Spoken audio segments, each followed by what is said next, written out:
Hello, everybody, and welcome back to Crossplay Podcast. I am one of your hosts, Stephen Fontana, and with me, as always, it's Andy Asimakis. How are you, Andy? I am in a good mood today. Me too. Stephen, there's a lot of activity in the chat, which always gets me pumped for this thing we do every week. Absolutely. There's a lot of fun news that happened, I think just hours ago, it feels like. Like, the world knew that our show was happening tonight. Right. Let's give these guys some good stuff to talk about. There was a lot of information happening all over the internet these last few days. Taylor is not with us this week. He is doing family things today. So you're just getting the OGs, the old men, here to usher you on this journey. And what is this journey? Well, it's the Dual Screens Crossplay Podcast. It's the internet's #1 gaming news podcast starring people you've never heard of, probably. The show posts each and every Tuesday for your listening pleasure on your podcast service of choice and records live on twitch.tv/dualscreen streams every single Tuesday night at 9 p.m. Eastern. So head over there and give a follow so you can be part of the show during the show. We like to interact with the show, with the chat at the end of the show. So be sure to do that. And make sure that you tune into this very same podcast network, ladies and gentlemen, because we have the Dual Screens Podcast, an interview show where we interview developers of indie games and voice actors and all that stuff. And don't forget, the video version of this podcast posts a couple of days. Usually, I try to do 24 hours after. Sometimes I forget. Like I posted last week's yesterday but on YouTube, but you go to youtube.com/dualscreenstv. When I'm not overwhelmed, it will be up there 24 hours later. Steven. Yes. Can we get a little bit of YouTube channel hype going on right now? Because we've surpassed 500 subs on the channel. We did. And we've got like 15 more since we've hit that milestone. So it's amazing. It's going pretty good. We've done it. We've hit the 500 mark. So now I think people have to sub to us if they visit the channel. Like they're going to see 500. They're like, oh, okay, click sub. I think that's what's going to happen. At least that's what I hope. Speaking of things you could sub to, you want to support us on Patreon? It's very easy. Go to patreon.com/NDS podcast, just like our Patreon producer, Colton the Apprentice Nestler, and our producer, FNH Paul. We cannot continue to grow without all of your support. We have a metric shit ton of content going up on Patreon. We have Dungeons and Dragons games. We have the Retro Game Club. We have pre-shows. We have, guys, I posted right now in the back end of Patreon are 3 Dual Screens podcast episodes. 3 early access Dual Screens podcast episodes. They're going to post every Monday. So you're going to hear those shows on Monday instead of that upcoming Friday. 3 of them in advance, and we're actually going to have a 4th one in advance that we're going to be recording this weekend. So, or this week rather. So please be excited for that because it's going to be fan-friggin-tastic. All right. So good. Andy, it is now time to get into the adventures in gaming. Oh my God. Gaming. Andy, what have you been playing? I played bullshit this week. Oh boy. So there's a news bit on the doc, some Silent Hill shit that we'll get into at a later point in the show. But amongst that news bit, I read that the the makers of Until Dawn Supermassive Games, they have the whole anthology shit going on now. Man of Medan. The dark anthology. Yes, as it were. What was the second one called? Well, I'm playing that now. Little Hope. That's right. So I had read that this was initially a pitch for a new Silent Hill game that they had made to Konami, or Konami asked them, "Hey, do you want to do a game in this franchise?" And they pitched this, and they were like, "We're good. You can keep that." Goodness. So, as I was reading on the forums about this Silent Hill news, and which we'll get into later, I kept seeing this Little Hope thing pop up, and I couldn't resist. I had to see what it was all about for myself. And oh my God, thank the Lord Jeebus that this was not a Silent Hill game. Goodness. You can tell that by looking at it, it was very much a Silent Hill prototype at some point, because I'll give you the rundown. The story starts with a car accident. With a group of stranded people going to a town, and they can't escape because fog is blocking their exit. When they walk through the fog, they end up back in the town. There's monsters. There's like witchcraft, Salem witch trial shit. Yeah. There's a creepy little girl involved. Oh, those are so yeah. This is jump scare the game. Oh, okay. All right. There's a lot of it. And it's so annoying and jarring. It's like after the third one. Jump? No. I groan. I'm like, shit again. Because the way it tells the story is the town has like some Salem witch shit ties with what's happening with the town itself. Okay. So every time it tries to show you what happened like years ago, this creepy ghost lady thing grabs a character by the arm and they get transported through time to show like the old days.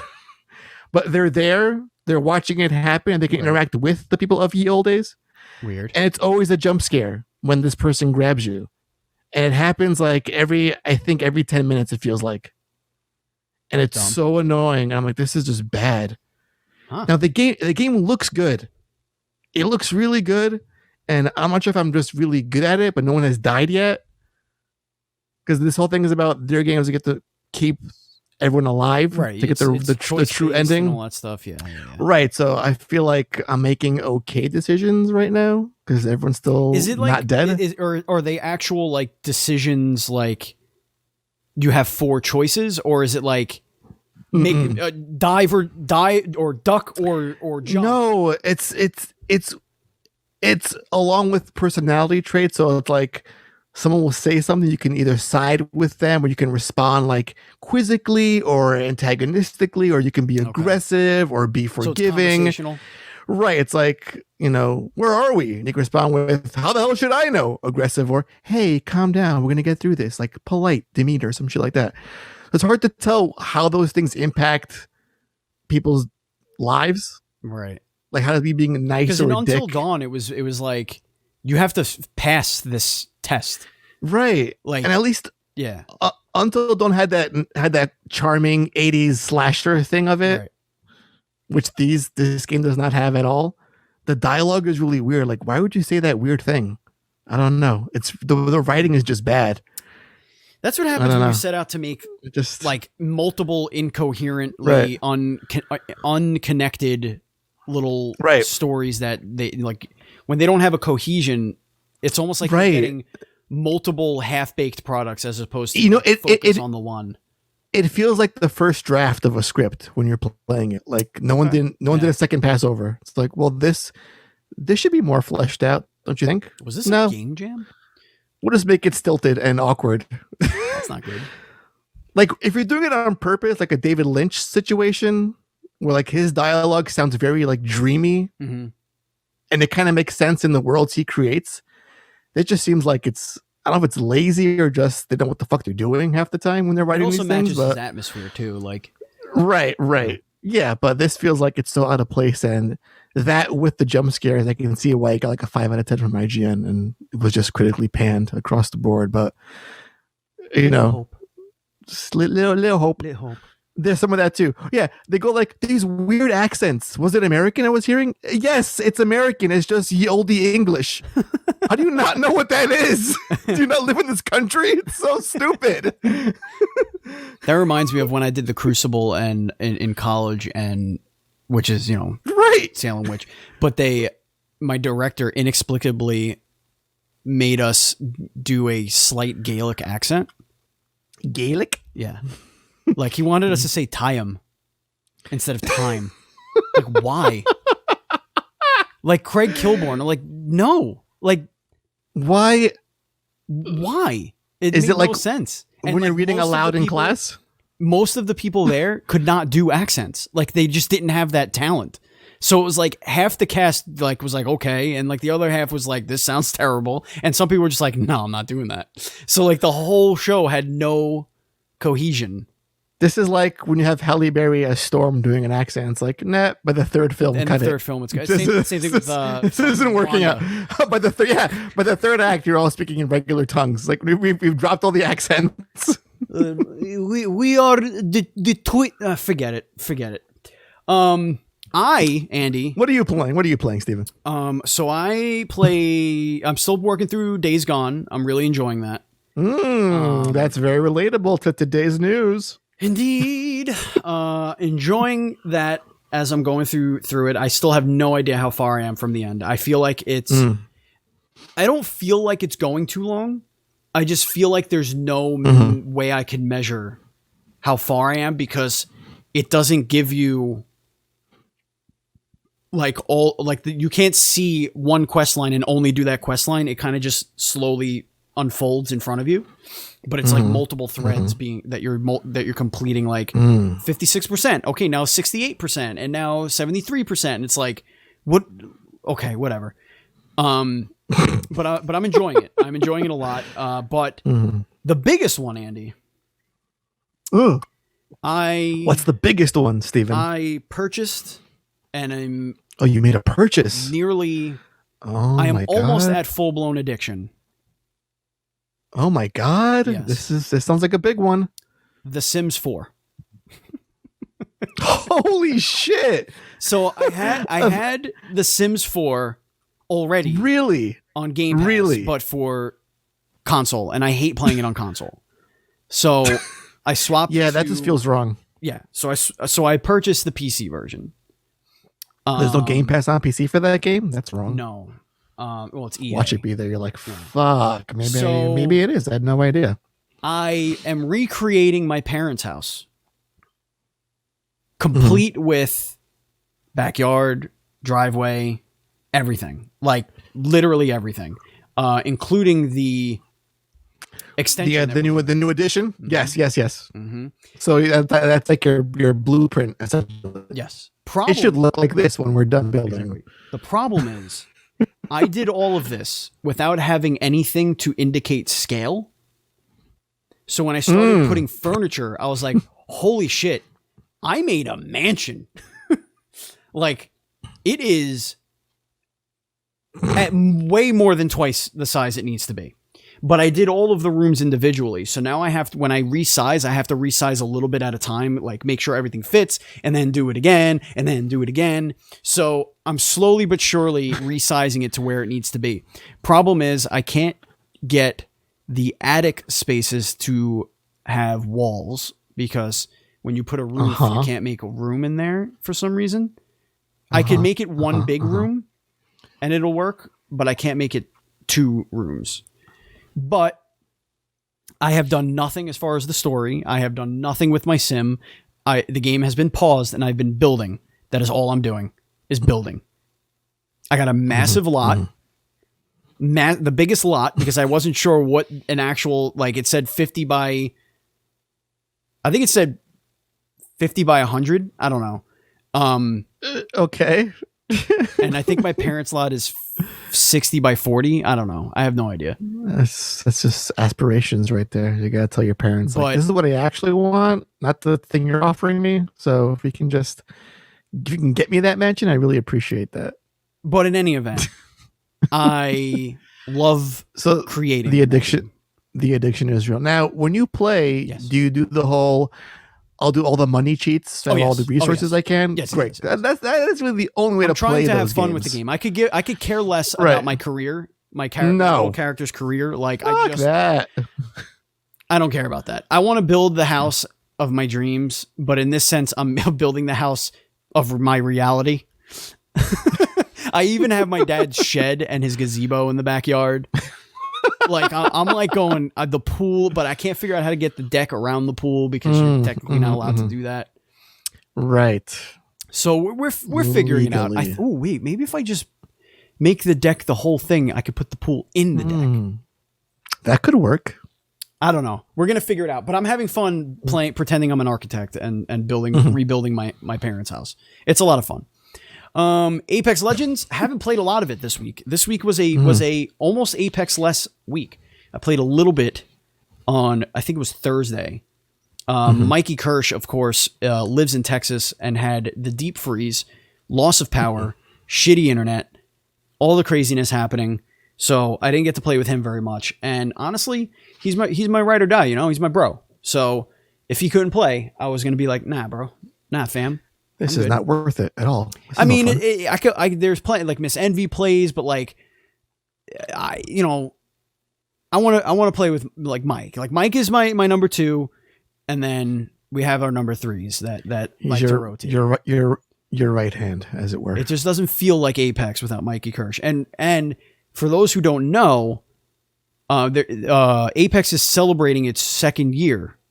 They're having their 2nd anniversary little thing, and that the like first couple of days the game came out is when Mikey Kirsch and I met. So our friend-iversary is coincides with the Apex. Aww, that's so sweet. Yes, indeed. Yes, indeed. I think I'm gonna puke my mouth a little bit. It was so sweet. But enough of that. Enough of that nonsense. Andy, hit us up with the indie news update. What do you got? A little game came out today called Curse of the Dead Gods. I've heard of this one. Yes, and it's out now on Steam. And I think for some other consoles too. I can't be certain. Possibly, maybe. Don't at me. But it already has like 3,000-ish reviews on Steam. Very positive. Wow. It is a roguelike game, and coming off of Hades, I feel that is like the quintessential roguelike. Like how can you outdo that experience? And this game, being out now in early access, is already doing a hell of a job to live up to and surpass Hades. It's out right now. It's on sale for like $18. If you even have a hint at this genre, I may try it out, or if you liked Hades at all, please check this game out. It looks incredible, and I'm going to play it tonight at some point. Nice. I look forward to your impressions. Perhaps for the site. Perhaps for YouTube. I'll find out. Okay. That's fine. That's good. Ladies and gentlemen, it's time to get into the Dual Screens Report. Gave me homework on the show. Here we go. It's time for some news. Let's get with the hottest news of the day. Oh boy. There's a lot of stuff. So Sony is fucking weird. Yes. Let's just start there. Let's just say it. It's a Tuesday. It's a random Tuesday in the week. There's nothing going on of particular note. And I just see all this stuff. It was like an interview. And there was all this information dumped. Yep. That I wasn't expecting. Yep. So shall we dissect and go through all this information? So it's a lot. Yes, but where I want to start. Yes, this is you lead the ship, buddy. Is the G whatever it is, the GQ magazine interview. So Jim Ryan is being interviewed by GQ. I don't know why. I think they did something with the PS5 first on GQ as well, or is that Wired? I think it was Wired. You know what? I don't. Just a quick note on that. I don't understand when you have so many outlets who are likely dying for like a 5-minute chat with this man. You have GQ of all people. It's weird. Getting this huge ass scoop, but go on. And then they do a blog post to like follow it up. Like this was calculated. They decided to do this. Oh yeah. So anyway, so the interview goes into the supply and demand issues with PS5, in which they say yes, COVID has constrained supply of the the chips and all that stuff, but they are working on it. Then they speak about Gran Turismo 7 being delayed from 2021 to 2022. A PR person actually got on the line while Jim Ryan was interviewing to speak on that and saying that COVID has impacted development of that game as well, and they are now pushing that to 2022. And then they ask, all right, PlayStation VR 2, the second PlayStation VR, what are we calling it at the moment? We're not calling it anything at the moment. So the obvious question is, what changed from the first headset? So now they're going right into the fact that there's a second PSVR headset. And then they follow this up with a blog post. I don't know which one came first, but this is the thing I saw first. Right, me too. Then the blog post started going around. But anyway, they announced that they're working on a VR 2, which isn't coming out until next year. But it is going to have one wire, one cord that plugs into your PS5. So there's that. Then they speak about PC games coming to PC.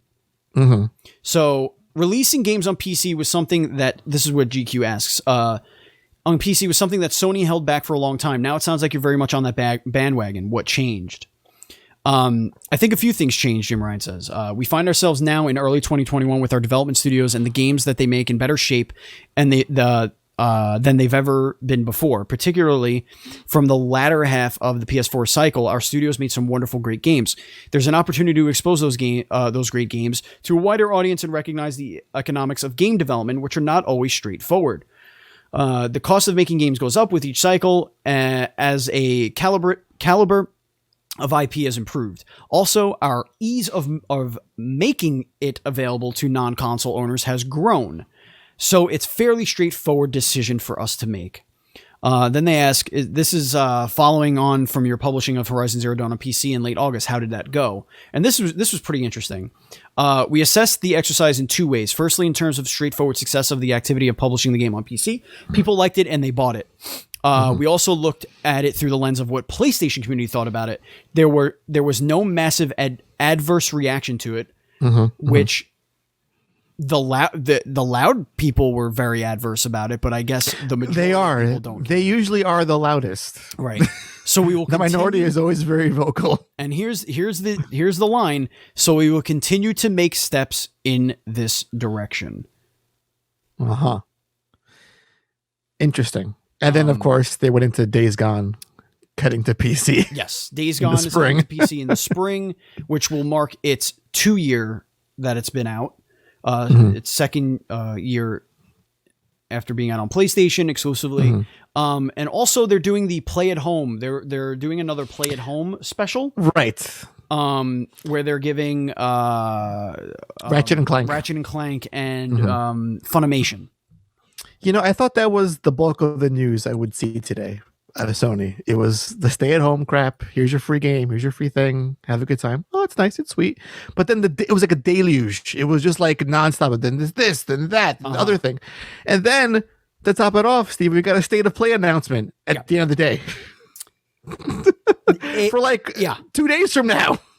So here's where their PlayStation, I will give them credit only for today's nonsense.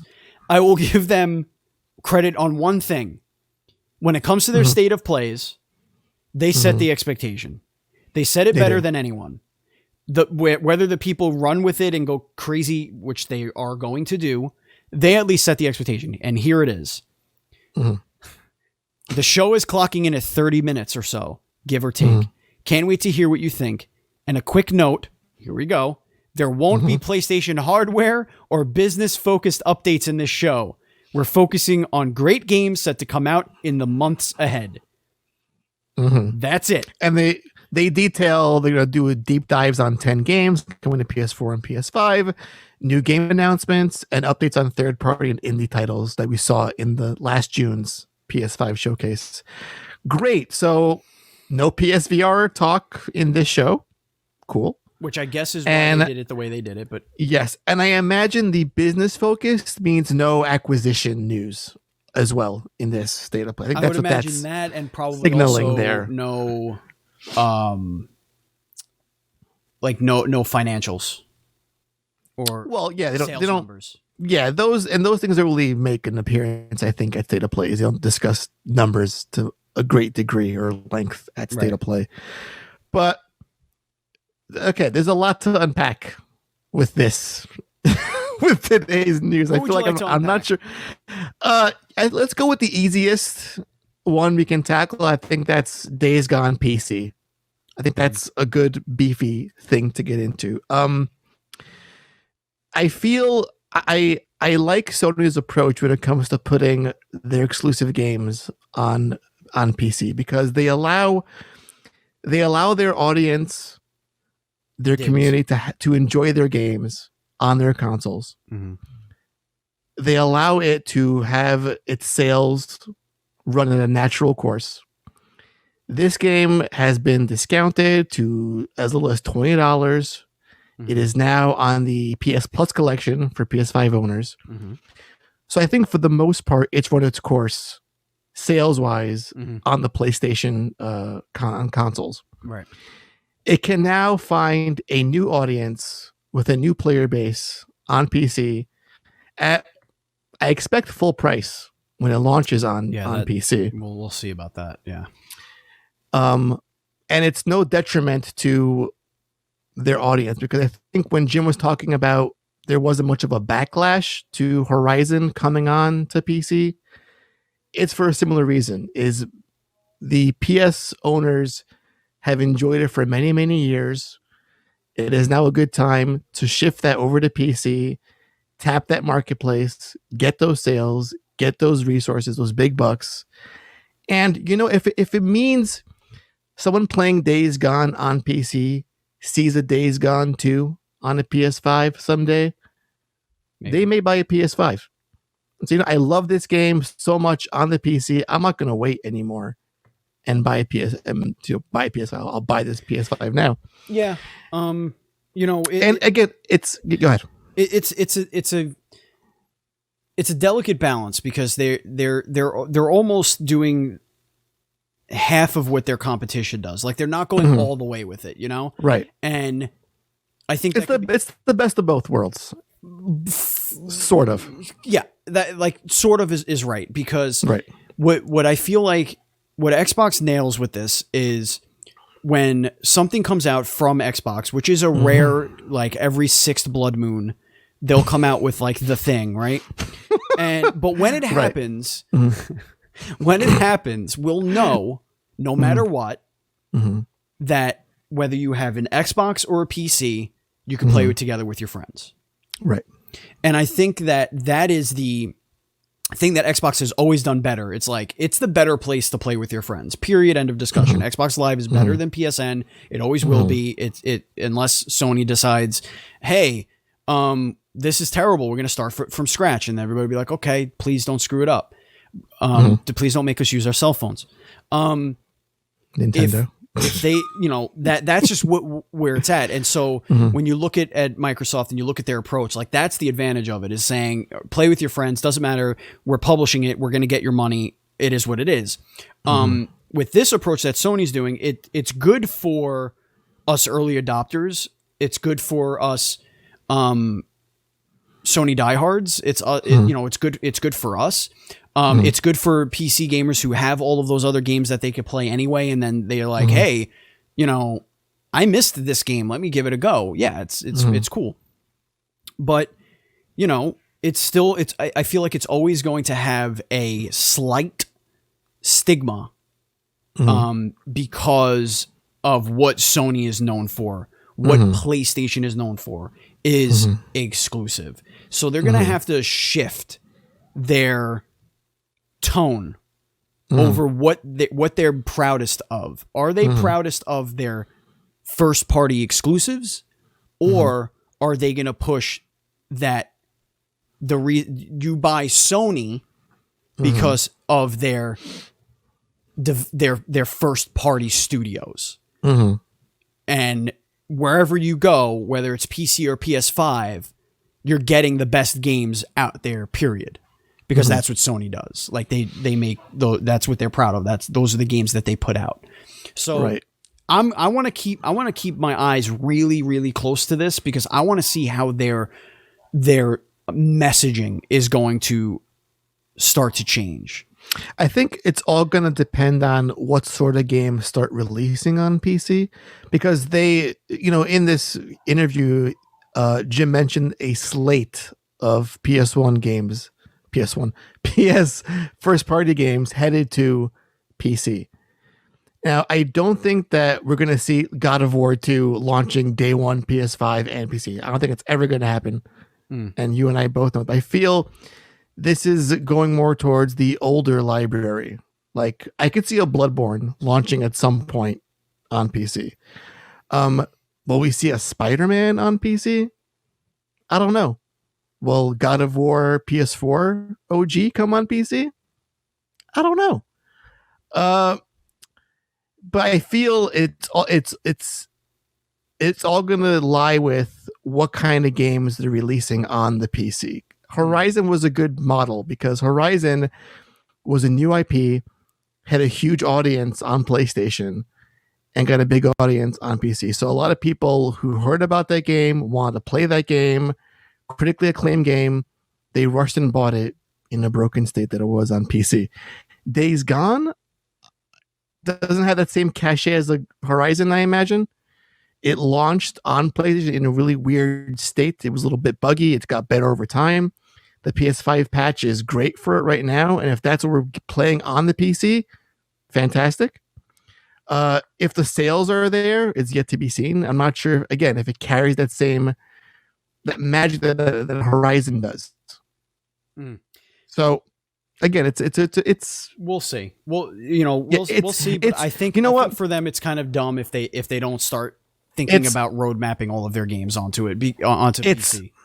It's a safe choice for Sony. Let's put it that way. If they had to choose, what can we put of our first party lineup on the PC to follow up Horizon? This is a really safe choice for them. Yeah. It's not like this be all end all Spider-Man level God of War IP that they're putting on PC. That it doesn't define PlayStation like Kratos does, like Spider-Man now does in a lot of ways for PlayStation. Days Gone, cool. It works on PC. I would be legitimately shocked if God of War is not on PC by November. You think? Yeah. Wow. All right. Lock that prediction right in. I think they don't do DLC, they don't do like expansions. They built the game, and that's it. So you've had what, 3 years now? It's been a while. Yeah, 2018. Yes, so was when that game came out. And then you'd be like, Ragnarok's coming. Get that PS5. Mm-hmm. So to move on from that, VR, cool. I love my PSVR. A new one's coming next year. Cool. We'll probably know more about. I'm all about the software at the end of the year. Probably the Game Awards or something. It sounds like it's being reimagined in a really big way. The PSVR. They mentioned the controllers, like exploring how it could look differently on its next iteration. I'm all about the single cable aspect of it because that little box is annoying as shit on the PSVR. I don't care for it. It's bulky, just kind of there. So a single plug and play here, put this in your system. I mean, I'm sad we're going to get like a true wireless version of this thing, which I think is what we all really want from PSVR. Yeah. But okay, if it's down to one cable, all right, it's less clunky, I guess. I'm into that. But again, it's not until next year anyway. So, and state of play. You want to touch on this a little bit? What do you think? What do you want to see from this thing on Thursday? Kena? Is that the name of the game? Yes. Kena. That is the only indie game I'm concerned with. Oh, wait. And that Devil Inside game. Remember that game? Yes. That they showed? Yes. That game looks really neat. Oh,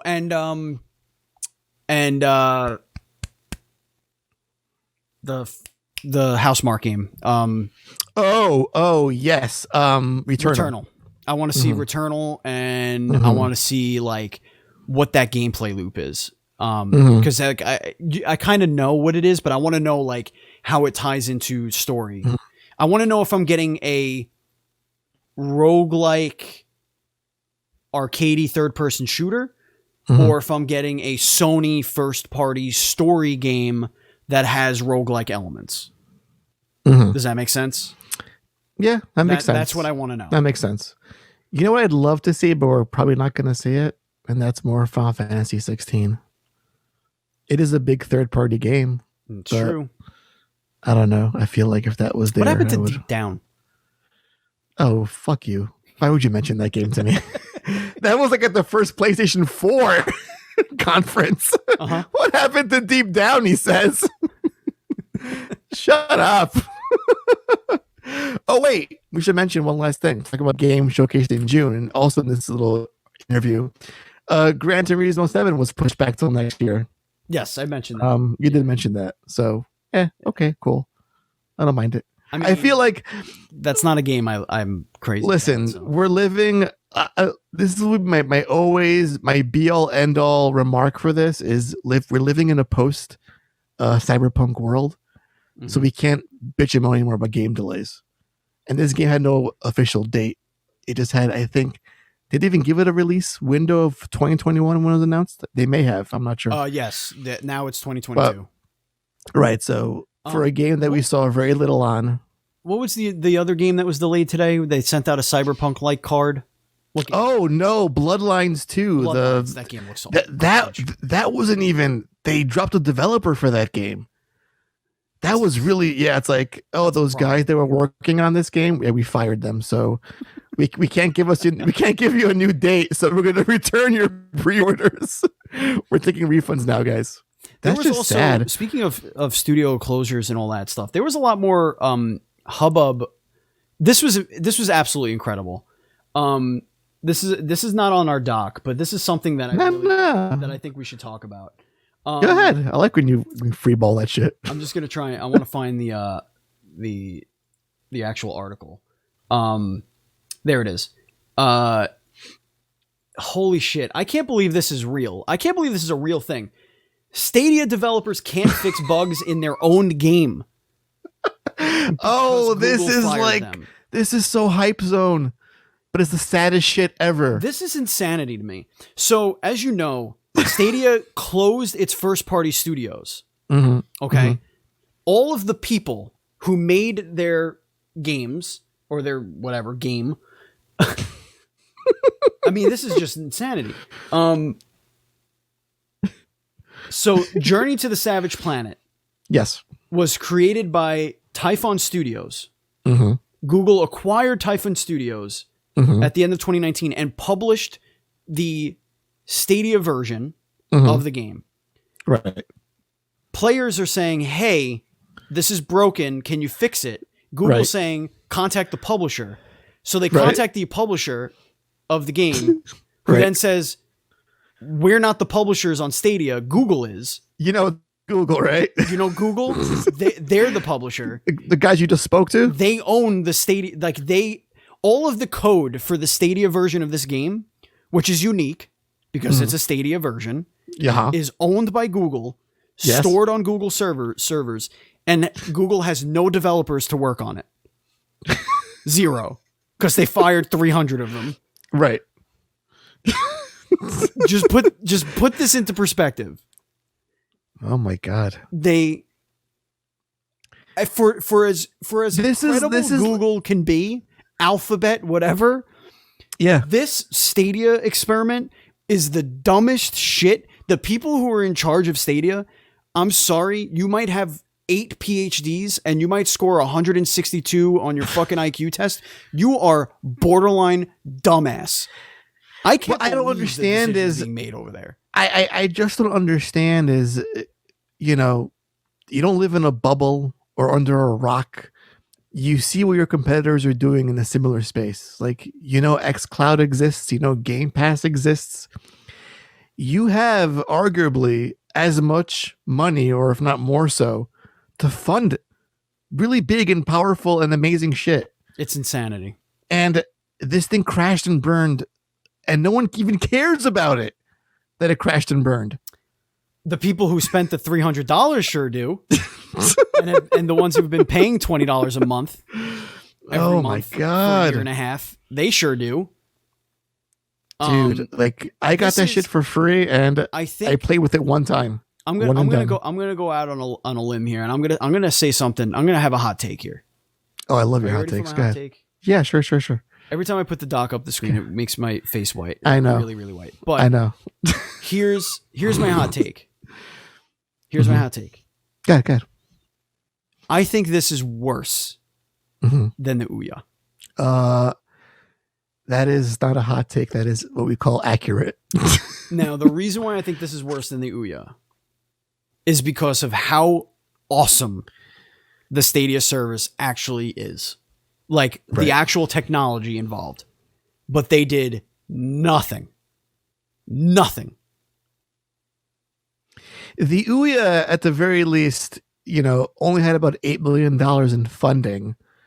And it had the right intention and the heart. It was, let's get your mobile games on the TV, which I don't think mobile players, they want their games on their mobile devices. They're not going to playing that stuff on the TV. And the fact that it was an Android-based system that you could hack instantly and make an emulation box.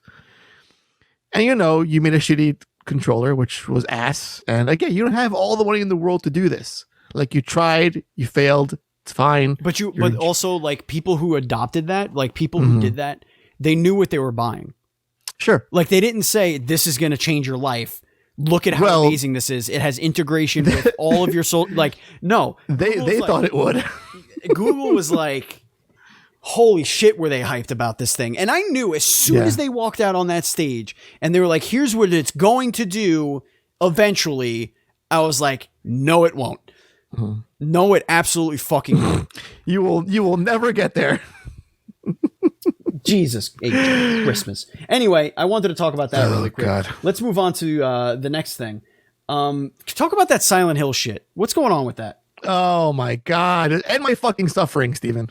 You know what? Open another beverage for this one because I feel like this is gonna be, let me pull up this information because I want to get into this and not talk about this for 5 hours, which I could honestly do at this point.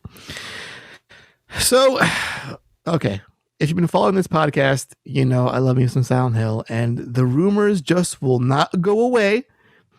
I feel like every other week, I would like to stop talking about this in all honesty, but you won't let me, internet. No. You really won't. Okay, so Bluebird team had an interview with GameIndustry.biz, and they mentioned that for the last year, they've been working on a horror IP with a very famous gaming publisher, quote unquote. They can't say what it is, game or publisher, but when we find out what this project is, we'll be excited about it, is what they're saying. And this led people to say, holy shit, it's Silent Hill. What else could it be? Mm-hmm. Now, when you look at Bluebird Team and the medium specifically, they had the composer for Silent Hill on for that game. So it lends some credence there that why this could possibly be true. Plus, their recent job listings mentioned combat for their next project. Mm-hmm.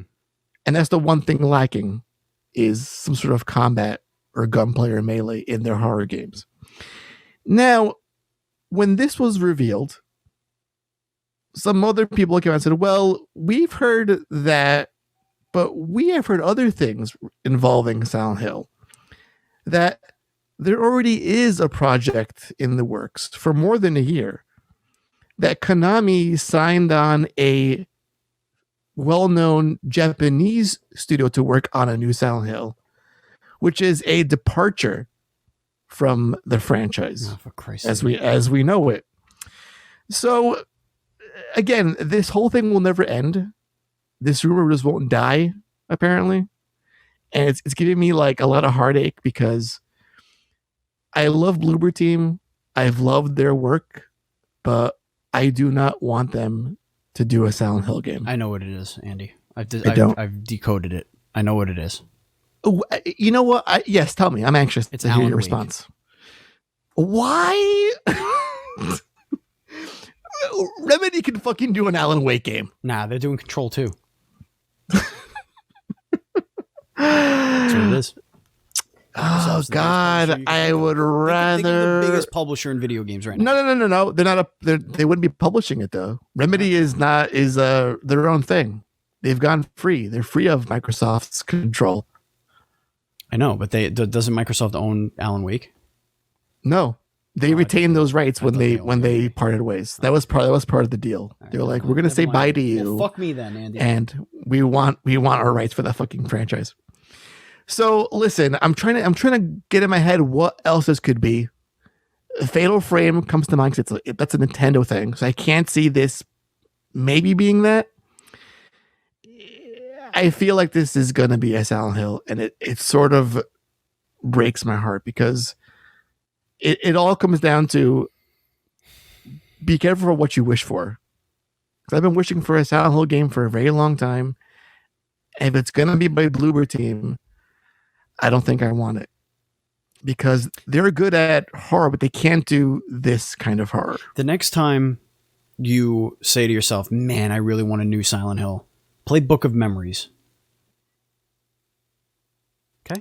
Oh, fuck me. That game was bad. And that's Way Forward, dude. Yeah. That's a good team. Play Book of Memories. That's a good developer. So and they made that, and they get rid of those and they made that desires quickly. BlizzCon happened. But you have to understand... I'm moving on. The show's running late. There's only two of us. And yeah, go ahead. Through the show on time. Go ahead. All right. BlizzCon happened. Blizzard is remaking Diablo 2. Cool. 3D graphics. Really looks good. But Diablo 4 had some news. The Rogue class. A Rogue, Andy. I'm very excited. That looked really, really neat. Yeah. Cloak and Dagger Rogue. Yeah, that looks really dope. World of Warcraft Shadowlands' first major update is called Chains of Domination. That's a thing happening. Here's something that just fucking confuses me. What are we doing in this world where the Burning Crusade expansion is coming to WoW Classic? Correct me if I'm wrong. Wasn't the purpose of WoW Classic to get rid of all the things that changed WoW? So now you're talking nonsense, Steven. I just am I? I mean, maybe I am. I feel like you had a slight aneurysm when you were going into this. So it's I saw your eye twitch. It's Burning Crusade Classic. So okay. I mean, I know the people playing Classic right now really like it, but whatever. Hearthstone's new expansion is called Forged in the Barrens, so we're going to get a new Hearthstone expansion. I fell off Hearthstone hard. I can't get back into it. People are too good. Like, even in the noob lobbies, I'll be like, okay, here we go. And they're like, bam, bam, bam, bam, bam, bam, dead. I'm like, okay, good. The Blizzard Arcade Collection is now out on PC, Switch, PS4, and Xbox One. That has, what does that have? That has... Lost Vikings, Rock and Roll Racing, and Blackthorn in enhanced versions, by the way. I do like Blackthorn. It's actually a pretty good game. That was from the opening ceremony. I don't know what else is going on there, but that's the article I found. And honestly, aside from Diablo, I have no other interest in any Blizzard properties. So you and me both, my friend. That's my biggest takeaway from that was Diablo 2 was my main focus. From that whole situation. I saw some of the Overwatch 2 concept art. Yeah. There's a skill tree now that I saw as well going on in there. Yeah. You know what I'm really looking forward to? What? The Sims Classic. Oh, God. Where they just bring it back to the original Sims, and then they'll make, guess what? Sims 2. And they just do that again. Sims 2 Pets Classic. So they're going to get you. All right. The last thing here was we had a Nintendo Direct the day after last week's show. We had some ideas of what we were hoping to see, what we might see, and we saw none of it. So right. And was it worth it is the main question of the day here. Go down the list quick. I mean, we don't have a lot of time here, so right. The biggest news was what? Splatoon 3 was the one of the biggest. I understand Splatoon news is a big seller, but when Mario Kart is as a biggest seller as it is, and you refuse to put out the next Mario Kart, why the fuck do we have Splatoon 3? Because, Steven, don't you understand? No. Splatoon 2 sold so well, so we're going to give them Splatoon 3, and Mario Kart 8 still sells so it's not giving them Mario Kart 9. None of this makes sense. That's how the equation works. Why are we getting Skyward Sword remake? Why are we getting Mario 3D, whatever, Bowser's Fury? Why do we get those, but we get Splatoon 3? You could just add to Splatoon 2. It's literally that kind of game. You don't have that kind of game. And now you do, where you could just milk the Splatoon 2 titty for all it's worth with a million DLCs and add-ons. But You know what- make You know, you know what the best part for me was, Steven, from that whole show? What is the best part? Was when the guy was like, "Oh, you want Breath of the Wild 2 information? Fuck you. Here's Skyward Sword HD instead. Goodbye." That's essentially what happened too. Pyra Zelda's Mithra? 30. Oh yeah, there was. Oh, I did call that Smash reveal. That was one thing I said. Smash characters. Xenoblade Chronicles 2 Sword Boys and girls. Yeah, sword ladies. Sword I have ladies. never in my entire career of following Nintendo have seen more people completely not give a flying fuck about the announcement of these characters. Like Smash characters usually come with like either tons of rage or so much jubilance. This was so much. Okay. The thing is, like, how do you follow up Sephiroth as a reveal? You can't top that reveal. But I feel bad for Nintendo fanboys and girls because they gobble a lot of this shit up, and I'm sitting here wondering, like, this was a very mediocre presentation. I'm watching this unfold. Skyward Sword, in my opinion, one of the worst Zelda games ever made. It's meh all around. I never played it. I reserve all. The only thing I do not want to do is waggle. Oh, they have actual controls now. Yes, and you can pay for that Sword and Shield Joy-Con stuff. That's kind of fun. Spend some money on that thing. But one of the worst Zelda games ever made. Really uninspired boss designs. Bad controls when it first came out. The story's kind of to be honest, as an origin story. And you're going to charge me $10 more than the original Wii version of this game. Oh, I don't care about charge whatever. It doesn't even look HD to me. No, it looks like I was watching that thing. Now I will say this. Yeah. In that whole show. Please say it. Project Triangle Strategy. Oh yes. Was the only thing. We're going to get there. Yes. It wasn't the only thing for me because I am rock hard over Mario Golf. Super. Oh, Mario Golf. I love Mario Golf. I think Mario Golf is one of their best franchises that they completely underutilize. Mm-hmm. Love Mario Golf. Mm-hmm. The Last of Us 2 is coming to Nintendo Switch. The Nips, rock hard. That's what I saw when I saw fucking Mario Golf. Project Triangle Strategy, which please don't make this Project Octopath Traveler like where the name just keeps getting used and then it's the name because this name sucks. It sucks. Look, listen, Octopath Traveler, I can see that as a title, but you can't call this thing at the end of the day Triangle Strategy. It sounds so dumb. It's like some weird Milton Bradley board game shit that was from the 90s or whatever. Let's play Triangle Strategy. But look out for the popping triangle. What was that game? Concentration. Concentration. Wait. Oh no. What was? I was gonna say sorry. No. What was the one where it had like you had a timer and you had to get all the shapes in the holes. That may have been. Otherwise, it would pop out all the triangle. I think it was called Concentration. Oh! Trouble! No, it wasn't Trouble. Trouble was the one. No, was it the little? It was yellow and blue, right? It was a blue board, yellow pieces. Wait, I think it's Trouble. I'm thinking of Sorry. Blue board, Sorry, yellow. And then there was Trouble. Was it Trouble? Well, Sorry was the thing with a little dome in the middle. No, I think it was Concentration. Press. I think I'm thinking of Concentration. Maybe it was Concentration. We'll never know. We'll know.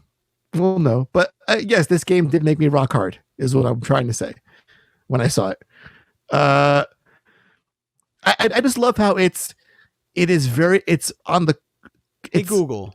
Oh, God. What is the board game Concentration? No, it's not Concentration. Look up Trouble. Trouble. I think it's Trouble. Game. No, it's not Trouble. It's not Trouble. Trouble's the one with all the things in the. I can't see what that is. Perfection. Perfection. Oh, thank you, chat. Thank you so much for the answer. That's what you're here for. That's the one. Perfection with all the shapes, and then it like buzzes and kicks all the shapes out. Got it. Yeah, that's what I'm thinking of. Operation. Where did we go? How did we get to Milton Bradley? Milton Bradley triangle game. But yeah, the game did look pretty nice. I want that game that comes out in a year from now. Monster Hunter Rise had some news. Rampage story event. Fall Guys is coming to Switch. Oh, I mean, you know what? There was one more thing that got me excited in this whole thing. It was that, what was it called? Neon White. It was like a first-person card. You're in heaven fighting demons thing. Yes, that was the car. Yes, what was that? That was called Neon White. Yes, Neon White. Yep. And we saw Bravely Default 2, Tales from the Ghost of Borderlands, Goblins Resurrection. Okay. We also had the Ninja Gaiden collection was also featured as right, and then there was the Animal Crossing Mario items, which are going to be cool. And don't forget about Stubbs the Zombie, Steven. Stubbs the Zombie, yes, also a good one. Dope. You know what? DC Superhero Girls Teen Power got a lot of shit. A lot of shit. People are like, this looks like trash. You know what? It's not for you. It's not for you. And if that gets me and my daughter sitting down playing video games, I'm all for it. That? I'm gonna play it. It looks adorable. I can safely say, all right, that looks cute, but I'm not gonna play that. But I understand it's not for me looking at it, obviously. Yeah. There was the Knockout City coming to everything. I think it's on right now. It's Xbox Beta is signed up. You can sign up for that now, but it's going to come to Switch as well. Also, I don't know if you know this, but as of the day of the Nintendo Direct, nobody knows who's developing DC Superhero Girls Teen Power. Wait, what? Not a single person on the internet. There's no information on who's developing it. Only that Nintendo's publishing it. How is that real? I don't know. But that was as of the day after. So it could have changed by now, but how does no one know? No one knows. It says an as yet unannounced developer. Do you want to hear some scary shit, Steven? Some really scary shit? Yeah. So I did just a cursory search online for any sort of Metroid Prime 4 anything information. And I checked Retro Studios' Twitter page. They were looking for, as late as December of last year, for someone to do boss AI design or some shit. Okay. And I'm wondering, are we ever going to get this game? No. Is this game even close to being even real at this point?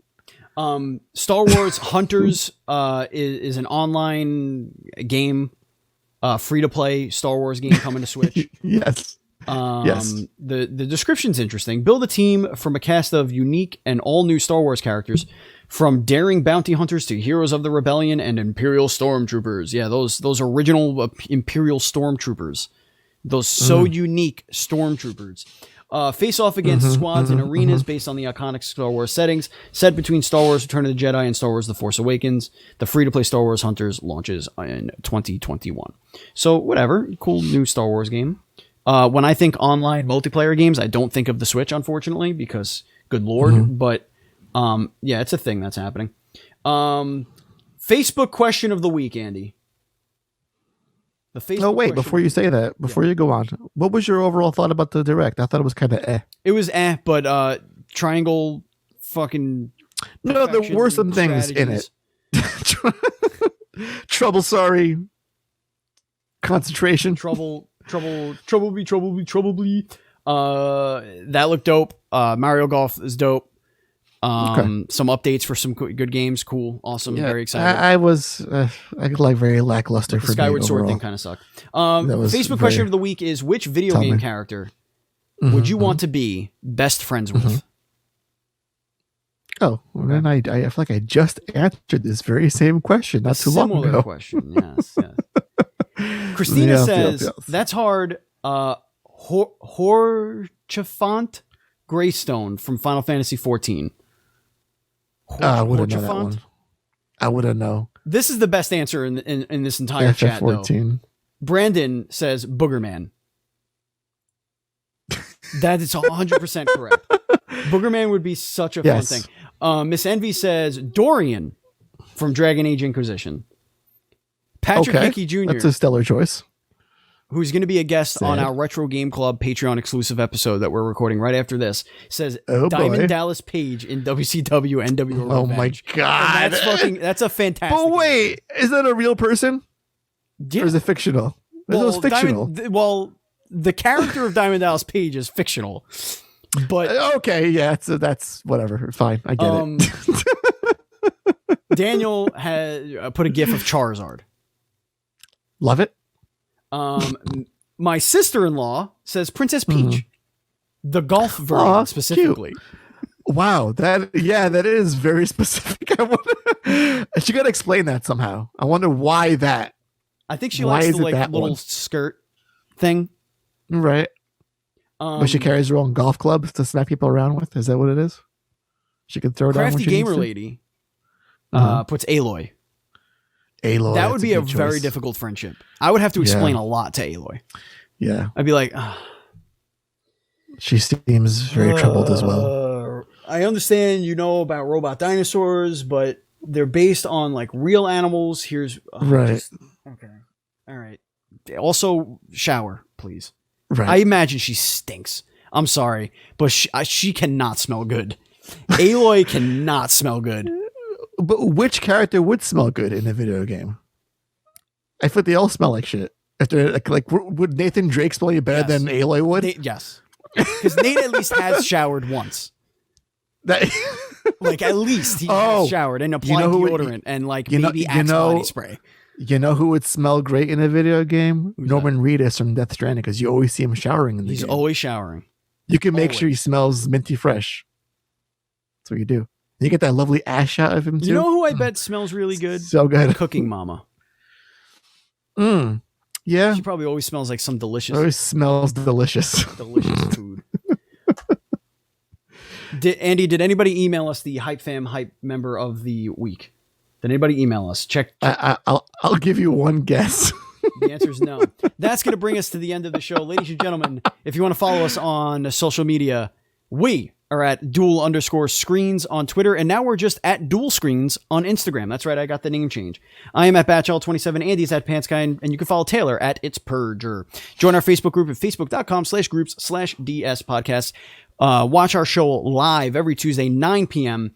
on twitch.tv/dual screen streams and sub to our YouTube channel, youtube.com/dual screens TV. Thank you so much for listening, everybody. Andy, who do we have on the Dual Screens podcast this Friday?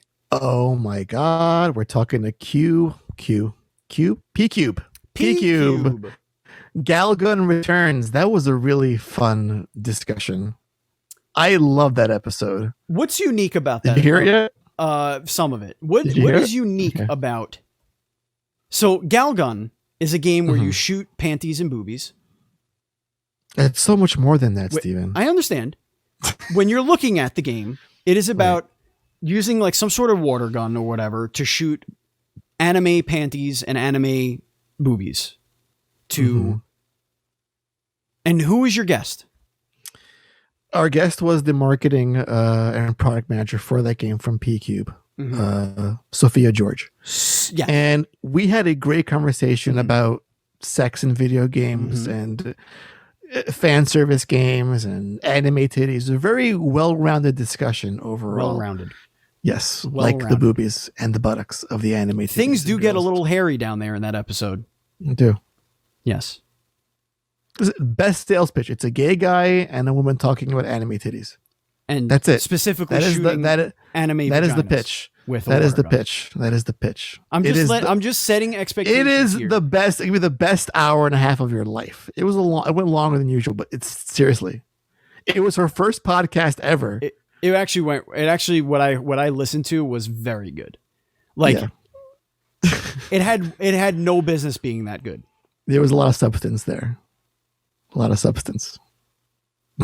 Yeah. I feel like the deepest chats happen with the most sleaziest games on the surface anyway.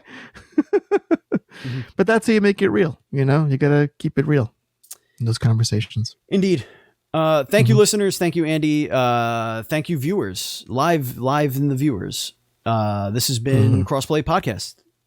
Thank you. And as always, please be excellent to each other.